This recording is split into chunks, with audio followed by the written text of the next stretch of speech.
किस लिए? आज दूल्हा राजा के पिताजी को और उनकी आई हुई प्यारी प्यारी जनता के लिए तुमको आज सबको देना पड़ेगा। आज सबको देना पड़ेगा। क्या मनोरंजन। ऐसी बोला जाता है? कोई ऐसा गाना मारो कि दूल्हे राजा के पिताजी 500 वाली नोट फिर निकाल ली। अच्छा जी।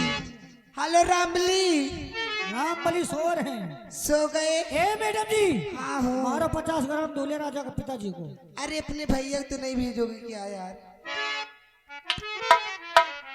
आइए, ये प्यारी सी गजल प्लीज, मन चाहे सबका गीत।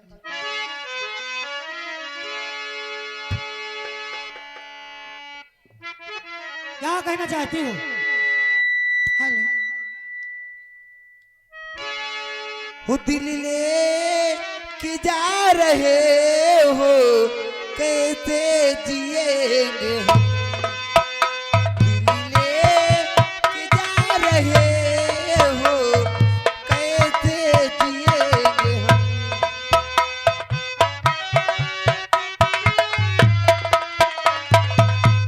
हेलो हेलो हेलो, ये आ गए और छा गए।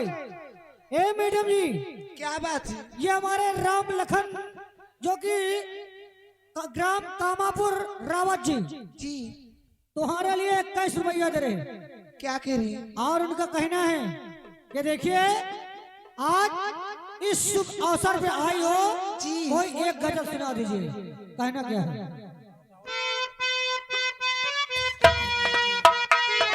लगा लीजिए।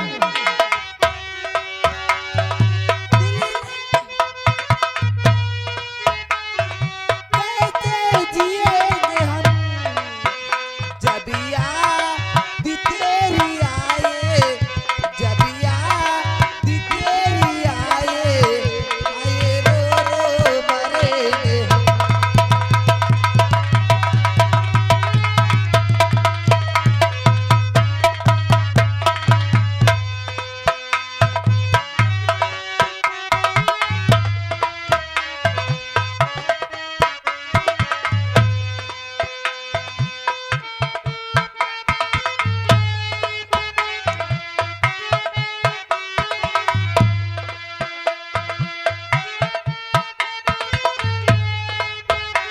कैसे जिएंगे हम जब याद तेरी आए, जब याद तेरी आए, आए रो रो मरेंगे हम। जब याद तेरी आए।